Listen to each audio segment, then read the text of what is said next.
there seems to be an interest in really looking at how to make the habitat management responsibilities and the financing and all of that, really making sure that we feel like it's attached to reality in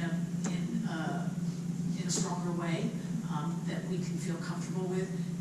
And so just if we can separate the two in terms of the environmental document being something that could be adopted, and then continue negotiations if we need them between the permittees, on structure and where development is or isn't going to happen, phasing, and work that through with you all. It gives us time beyond June 30th this year to really, of course, maybe we'll get to that kumbaya moment well before June 30th, but we have a lot to deal with. So just thinking that if that weren't the case, does that kind of fit within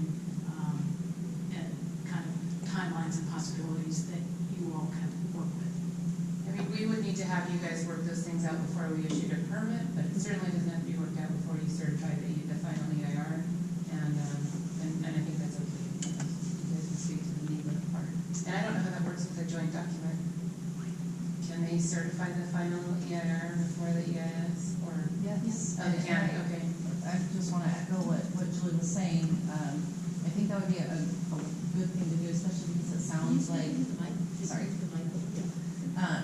I think that would be a good step to take, and then being able to use that document for coverage of any,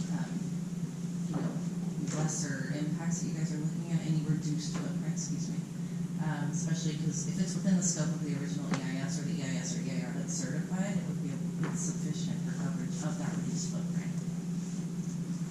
Yeah, and Jane, I'd just like to add that clarification. So the NEPA document, the Fish and Wildlife Service is the federal lead on that. And just for efficiency's sake, that we combine the EIR and EIS. And typically, I guess moving in the future, I think our direction or recommendation is that we don't do that anymore.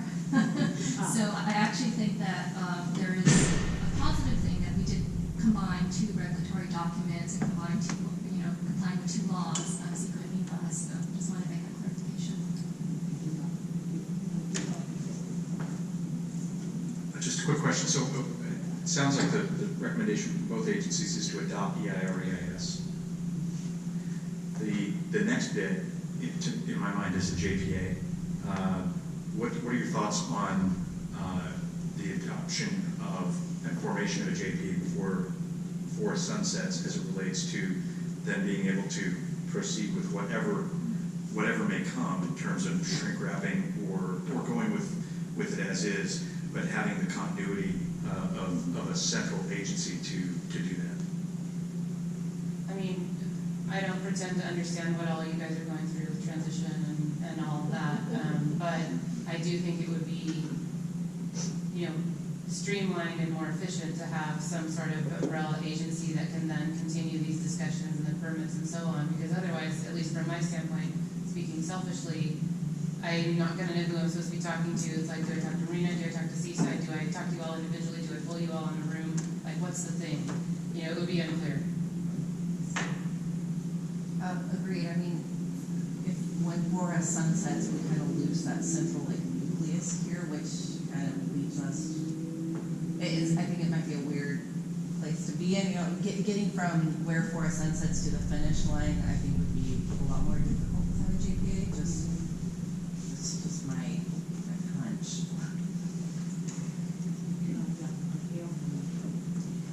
So I think that's everybody's kind of on board, and that we need something so we can transfer the 17 million. You need a legal entity. What we're concerned about is what we're signing up to do and perform. So I want to go back, following up, because so far what appears is phasing might be a viable choice for us. And I apologize, but I don't know, does the HCP have, what is its footprint compared to the HMP footprint? Are they identical? Is it bigger? So because phasing, we're already under a contractual obligation to do a certain level of work on the HMP. 1,306 acres is in the county, Marina has 209 acres. So that exists, and the money that we're all looking at to start that with is $17 million. So when you go back to phasing, and Wendy's question was, are you just doing the concentrated work on 100 acres versus, or 1,000 acres and not on 1,300 acres, but where are you able to do that? But we also need to look at that baseline of the HMP of 17 million only fulfills that. What's the increase for the stay-ahead provision? Are we already up to the 25 million? So I'm trying to get that addressed, because you as a federal agency, the Army, is going to enforce the HMP, the HMP. And so we're susceptible. So I'm trying to make sure that if we're going to do phasing, that we mirror and match the responsibility of that pre-existing obligation, if you can help with that. I don't look. No, I might have to turn to Right. Aaron with DDA to talk about whether Yeah, HCP covers exactly the HMP. I'm not able to provide that detail. Okay. That is a great question, and it's something that we've been digesting. And so you can think of the HCP, and we talked about it within our meeting, as the HMP plus. So you're starting with that HMP baseline. You all have to do a certain amount of work. What is that, or what's that cost? And so as part of the HCP development, the plus comes from the permit requirements, permit criteria, permit issuance criteria of the state and the feds in order to get you ITVs under a different act not related to, or a different section of the act not related to the feds.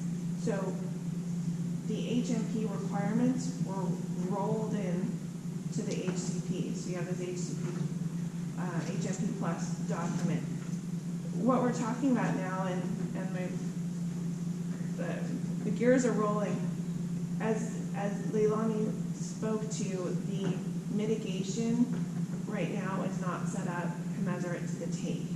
So what we would need to do is pull out and tease out and clarify some of those mitigations, so you could do that phasing while making sure you're at that baseline doing the HMP requirements. To have HMP plus baseline to get to your, whatever your phase 1 is going to be, and your phase 2 will still have those HMP requirements, but we'll have other pluses related to those phase 2 developments. Does that make sense? Yeah. So Aaron, if I may, then what you're saying is we don't need to throw away the whole concept of the HCP, Right. which a lot of us are saying we can't afford that, let's get model Buick, which is the HMP we're already required to do. But what you're indicating is, from a species standpoint, I'm trying to make sure I understood you, is that right now, if we phase the HCP, the phasing would be meeting the criteria of the HMP as to all the acreage, the 1,306, the 209, whatever, and plus then on our take, if we don't have any additional take for San Gil is going to happen. Let's take the salamander. Is that if we say we're not going to take any place that has salamander in the phase 1, that we could take the cost off of the salamander and put that into phase 2, as long as we don't do any development in areas where they live. Is that what I'm understanding you to say? Yes, and that's my understanding. Just again, gears turning while we're having these discussions, and we would pull out those. We have the avoidance and minimizations and the mitigations in the HCP, those AMMs and MMs. Once we tease them out to be commensurate with take and species specific, we can move those to different phases as needed, and shuffle those and their associated funds around. Is what I'm thinking. Does that? Yeah, we would agree, thanks.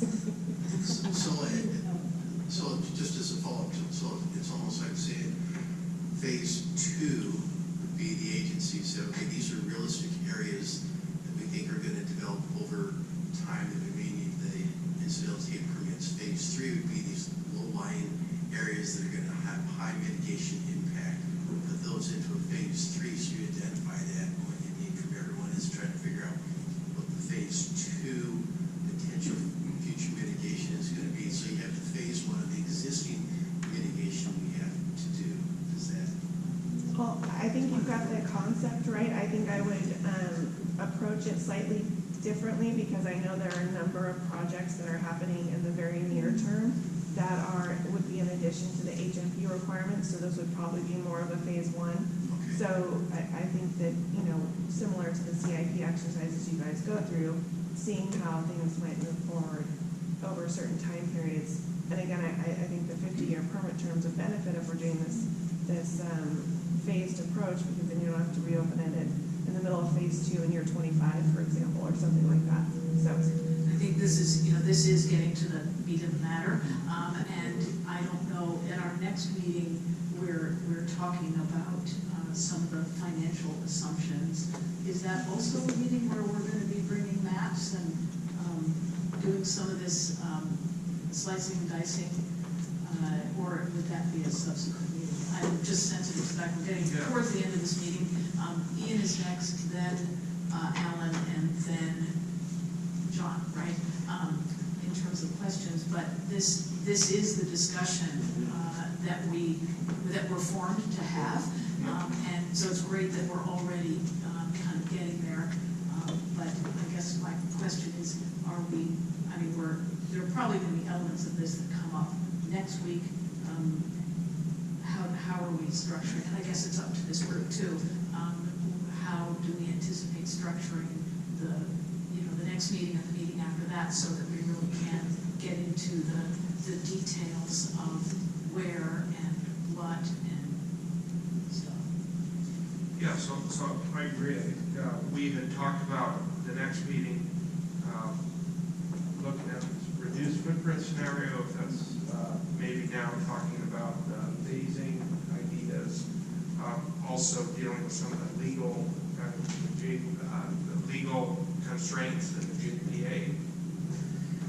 But we're going to need some time to do the financial analysis on any phasing scenarios that we want to develop. So maybe next time we could actually have Aaron help us with some of the higher impact species and put that together with what development is occurring in the relatively near future. What's later, we can start to map out, if you will, where and which to look at what a phasing might look like, and then that gives the financial analysts something a little bit more specific to work with, maybe for either that meeting or probably would be the following one. Yeah, I'm just looking over here because I know there's been some thinking and probably some feedback on the analysis of the time frame. Kendall had it. Yeah, so our next meeting is scheduled to focus initially on the legality about what would happen in terms of forming the Joint Powers Authority. And I think that one of the things that we could look at and discuss based on the conversation today is a transitional type of situation where we might have a Joint Powers Authority formed that does not implement the HCP to begin with, but allows you an opportunity to continue this discussion just in case it's not completed by June. The other part of that was the agencies today were supposed to have it already give us an updated version of their takes, like what you were thinking you're going to do these next few years.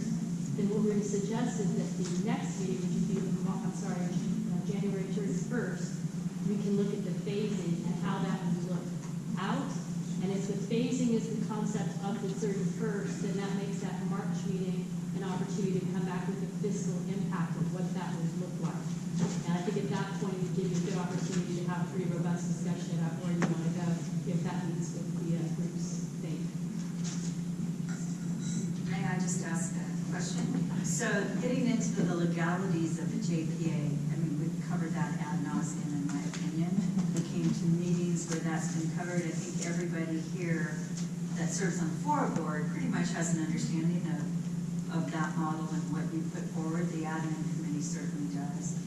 I would suggest that we stay on focus on what we're doing today and how do we monetarily make this work, because that is the frosting on the cake if we can't get to a financial ideal that works.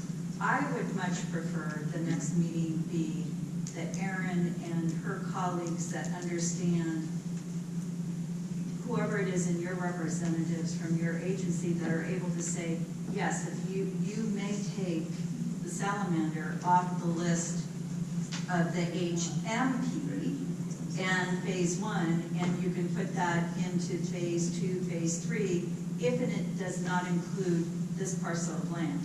What I would like to see next meeting is more of that discussion. I would like to have that everybody sitting has just a simple map of what the HMP looks like within each jurisdiction that we can look at, what the HCP map looks like, and then if Erin's entity has, or the EIR has, maps of where the Sangilia is that needs to be mitigated. I don't know what's in there. I haven't looked at all of the appendices, but that we're able to start looking at that. And if you can get that to the jurisdictions ahead of time, if I have salamander, please let me know. I know I have Sangilia. I don't think I have salamander, but if I'm wrong, I want to know that so I can start saying, if my salamanders are living on the corner of Reservation and Blanco and I can't develop there, am I willing to say that doesn't get developed until 2040?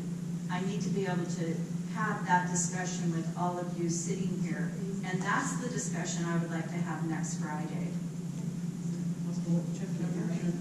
Can the rest of us? Yeah. Weigh in. Yes, I think Erin has some things she wanted to respond to. I just wanted to make a proposal because we have been going, I was requested to bring some numbers, and I've got a lot of numbers and a lot of maps. I'm ready to sit down. So maybe the most productive thing in advance of next Friday, I know it's a little short notice, but I could sit down with each of the jurisdictions and talk about the low-hanging fruit we talked about, some of the constraints, what you think you want to do. It might be more productive doing it one-on-one versus in a 2-hour session on Friday. So I'm available next week. I've got the stuff, I'm ready, and I would love to do that with you. I've done it with Del Rio's already to some extent, and I know Marina has requested some information, so we're happy to do that. The second part of my proposal is that, as we discussed, we have digested most of the public comment letters, but neither ICF or DDNA is scoped to or contracted to finish the EIR and respond to comments, and we're making any revisions to the HCP. So in order to make any June 30th deadline with 36 complicated letters and potentially revising the HCP pretty significantly, we need to figure out how to do that. And if you want DDNA and ICF to do that, that might be a February board action discussion. I just want to put it out there that it's all happening very fast. Thank you. Duly noted.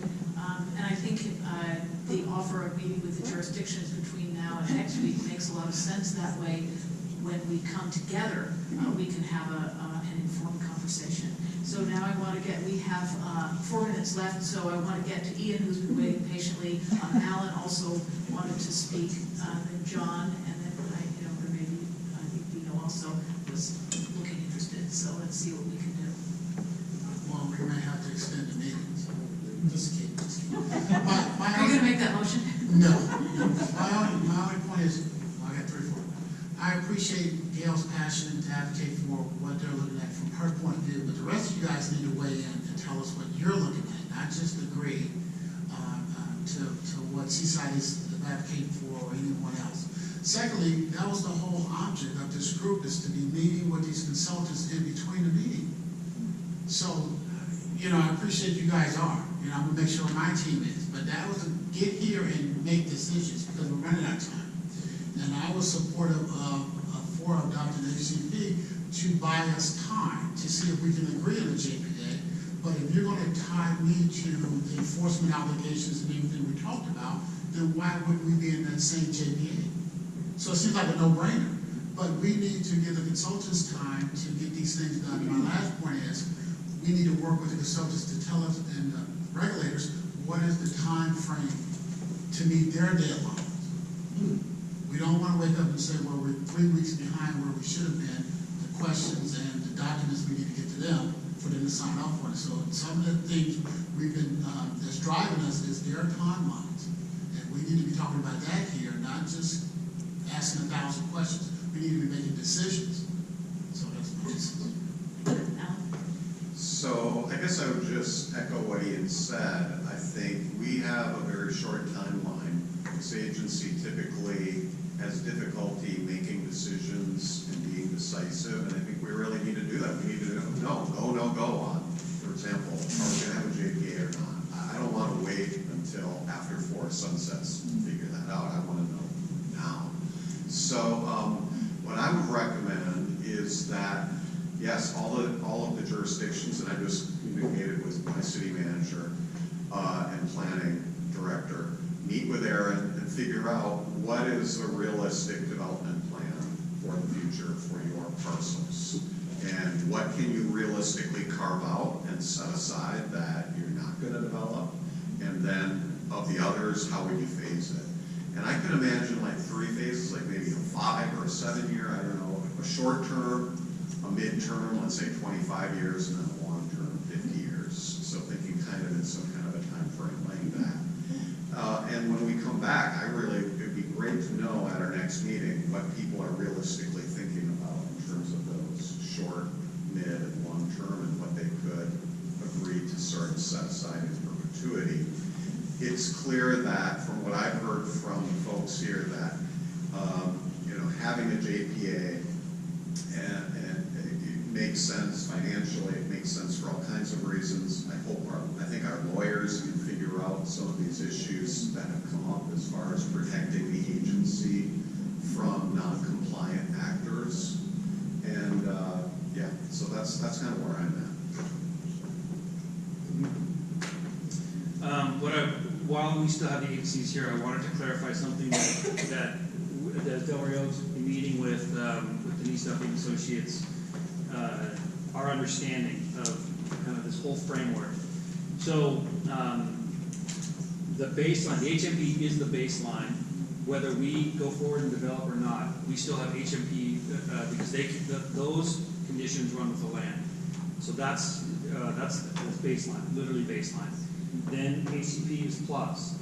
The point that I would love to hear clarified by the agencies is that right now the assumptions of those costs, those mitigation costs, and those ratios are baked into the current understanding of ACP. If we go forward with something other, like in the individual, that all is now off the table, or that gets looked at, meaning that those ratios will likely go up. That is my question. Is that if we stay with the HCP, we have a planning number that we understand, and you kind of alluded to the fact that it's a good deal. If we go individually, we still have an HMP obligation, and then we have our own HCP, but we should expect those mitigation ratios to be more or greater. Yes, so if you all decided not to pursue the HCP and accompanying ITP and said developers, you have to go get your own permit from the agencies, they're going to be facing a bigger hurdle and a much bigger per acre cost. Yes. Okay. Without a doubt. That's what I wanted to hear. Thank you. So I just want to, for purposes of sort of summarizing, it really does sound like the strong recommendation from both agencies, and certainly from my perspective, the city's perspective, the adoption of the environmental documents makes all the sense in the world. It sets the largest envelope for us to then work with.